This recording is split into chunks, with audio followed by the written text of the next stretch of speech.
Oh, it's not good. It's bad, that was bad. All I can think about now is getting Luke and I safe home to our families. We might need to get rescued here. The plan is to do a first descent of the Upper Wood River and then the Upper Whirlpool River. We're doing this trip because no one has ever done it before, and that element of exploring is kind of exciting to us. Luke is faithfully tending the fire and drying my shirt for some reason while I'm goofing around. And Luke is all cool with his titanium pot, and my pot is not as shiny. In my everyday life, I'm inside a lot. Not an office person, but I'm in the office. So I get a little pent-up wanderlust, and to get away from the phone and the email and the everyday, for me it's worth it. I think the risk of not taking risks, for me, is worse. You know, to live your life and to only know about adventure from other people. And I don't want my kids to live like that. Generally, my philosophy is learn what you can, prepare what you can. But the best way to really gain experience is to do things. So here we are. That's one of the awesome things about Packrafts is it changes the way you look at maps. It gives you an option to do trips that no one has ever done before. Packraft is the ideal tool for this sort of trip.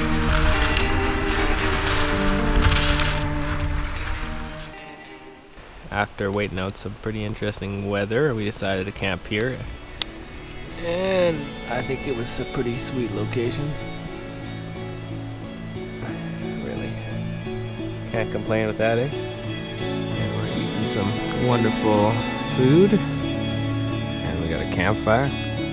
And life is generally good. I got 4 days off for this, but I have a little bit of suspicion could take a day or two longer. I told everyone not to worry if I'm a little bit late. First cast, every time. I think people go on adventures because they want an experience that is a little bit scary and something that will give them a challenge to overcome. I know that paddling an unknown river is going to push my limits in ways that an easy river is not. And that's kind of an experience I want. Oh, did I mention I love this fishing spot here? This is the section of our trip where no man has gone before. We're pretty certain that this trip has never been done. And then it's really much no man's land all the way to the Athabasca Pass. So here we go. How you feeling, Luke? Ready for the great unknown? More or less. Sounds good to me. I'll take it.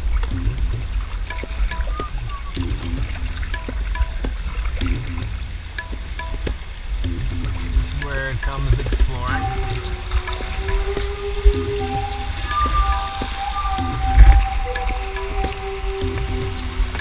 That there is why they call it the Wood River, apparently. Yeah, this is not really recommended. This is where Packraft is ideal. Yeah, we can keep going, it's clear.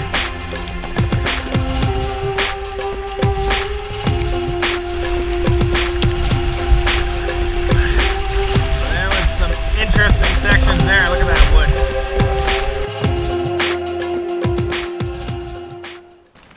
Storm quieted down a little bit. It's still raining, but you see that? Which means it's party time. Obstruction, obstruction, obstruction, obstruction. Those are drops. Starting to see how the canyon's developing. Decided to go around here because we couldn't see, but probably a good thing. Good thing we didn't just trust the maps and the satellite imagery, because this section where we thought there was just some waterfalls is way more than that. There's quite the gorge here, and they're so steep that nothing showed up. But you can see the water is a couple hundred feet high above me over that direction. And look at down there, it's like crazy. That means the other section that looks the same is another big long gorge like this. So we could be here a couple days. For the longest time, I was the only pack rafter I knew of in Alberta, and gradually, with the mixed blessing of Facebook and all that stuff, I was able to find a few more, but really it was a limited selection of people who would know what I was talking about when I was talking Packrafts, and some of the trips I wanted to do really weren't the best idea to do alone, so it was wonderful to meet Luke at the Packraft Roundup, and he just really struck me right away as just the kindest guy, almost annoyingly nice. We paddled on the North Fork of the Flathead River together, had a good time hanging out, and then when I started planning for the 2015 summer trip, I emailed him and asked him if he wanted to do a trip in Canada or Alaska together.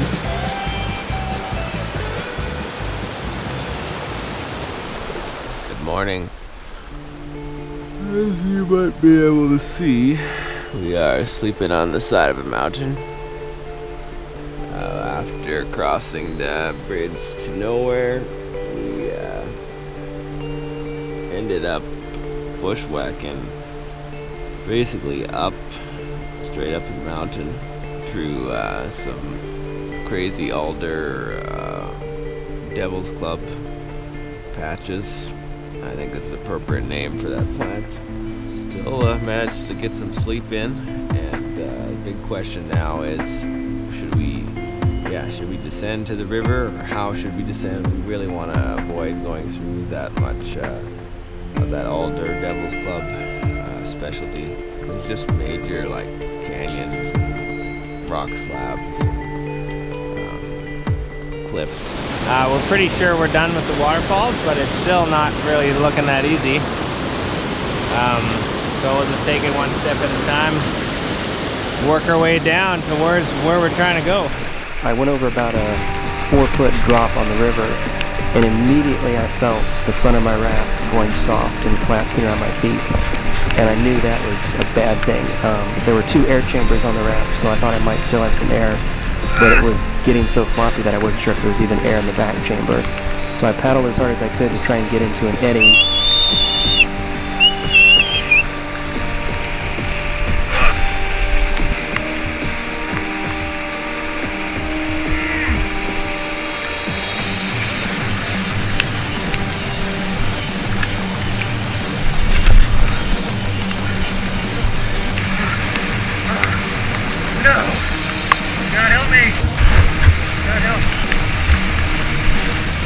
We knew there were some serious drops just after the bend, and I'm already 3/4 of the way to the bend.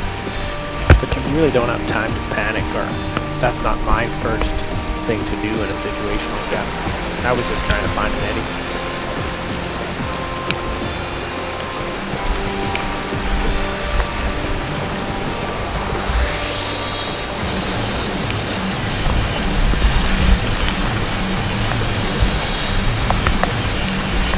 There's nothing quite like the sight of your paddle going down the river one way and your pack raft sucked into a hole the other way.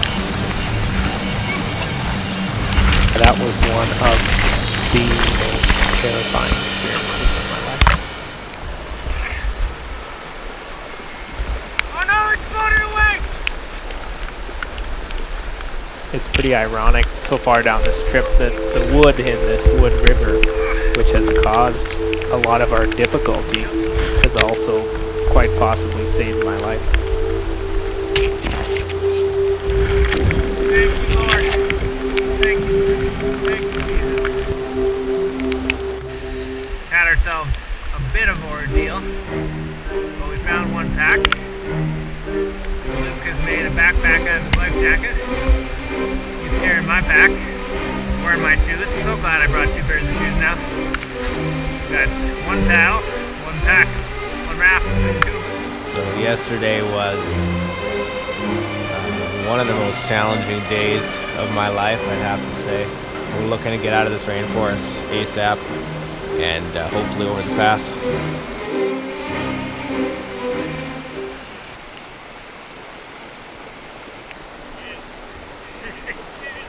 Well, we have found my lost pack raft, so It looks like we're not going to starve, and we might even be able to boat out of here.